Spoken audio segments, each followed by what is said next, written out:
السلام عليكم ورحمة الله وبركاته. أهلا وسهلا بكم في القناة. خطوات استفادة اليمنيين المقيمين بالمملكة من خدمة أجير. يعني أي حد معاه زيارة ممكن يستفاد بخدمة أجير. وبالنسبة لليمنيين في شروط بسيطة.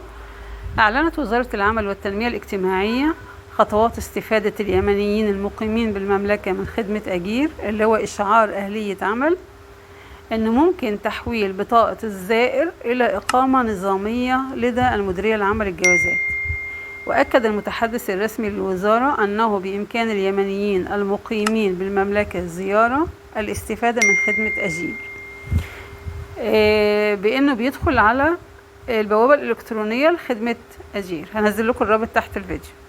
الشروط: أن يحمل بطاقة زائر صالحة صادرة من المديرية العامة للجوازات. الشرط الثاني: جواز سفر من الحكومة الشرعية اليمنية. ثالث حاجة: أن يتم تسجيل معلومات الجواز على الملف الحدودي الخاص بالزائر اليمني لدى المديرية العامة للجوازات. وتغيير المستضيف ليكون صاحب العمل الذي سيصدر إشعار أهلية العمل للزائر. هيمشي بنفس الشروط دي. وأوضح المتحدث الرسمي للوزارة أن إصدار إشعار أهلية عمل للزائر اليمني من قبل المنشآت يتم من خلال الخطوات. إيه الخطوات؟ تسجيل الدخول لخدمة أجير باستخدام بيانات المنشأة لدى الوزارة، ثم اختيار المنشأة التي سيعمل لديها الزائر.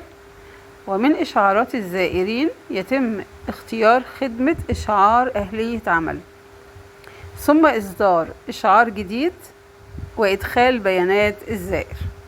وبعد الموافقة على الشروط والأحكام المنظمة لخدمة أجير يتم سداد المقابل المالي للخدمة، وبعد كده طباعة الإشعار.